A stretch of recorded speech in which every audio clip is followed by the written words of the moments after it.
discussing the adventure that Michael Mann tells, the story that he tells, what you could do would be to locate elements in the film that were based upon historical incident, and the number of ways in which Michael Mann deviated from them. Similarly, you can do the same thing with Cooper.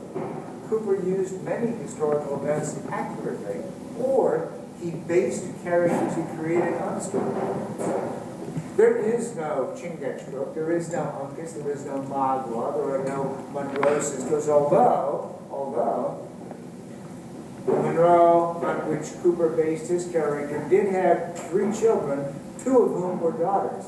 They just didn't have any names. And of course what Cooper did was to use the daughters as a kind of literary license. One was the dark-haired woman, the other was the fair-haired lady. And of course in literature, the dark lady and fair-haired woman were 2 tropes that writers used, and Cooper used them too.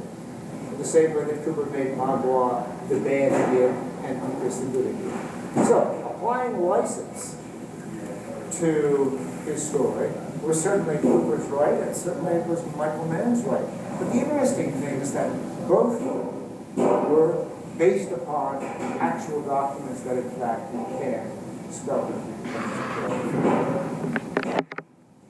So I think this is one of the issues. For example, a man named Ted Morgan wrote a biography of Winston Churchill back in 1982.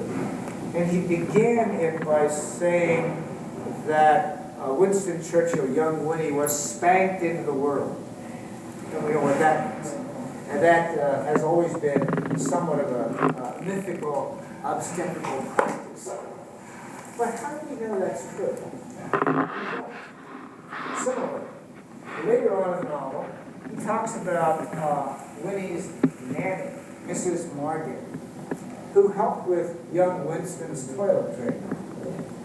And she would hold his penis while he urinated, and then when he finished, she would crash it. How do we know that's true? There is no source for that. It is another perfectly marvelous example. Similarly, in reading a biography of Charles Dickens, one writer described Dickens' eyes as blue. Another writer described his eyes as steel gray. Another writer described his eyes as black. Another writer described his eyes as brown. What color are Dickens' eyes? We have 4 different accounts. How do you determine which one is true? The same thing was true with Dante Alighieri. He had brown hair in one, red hair in another, black hair in another. It is amazing the number of stories that surface. And think of your own families. How many stories, how many tales you tell every time your family gets together for Thanksgiving or Christmas about some earlier grandfather or relative? Each time those stories are told, they gain a new life. And each subsequent generation who listens to them and retells them adds a little extra embellishment. So as a result, history, therefore, becomes something that not only can be embellished, but also revised.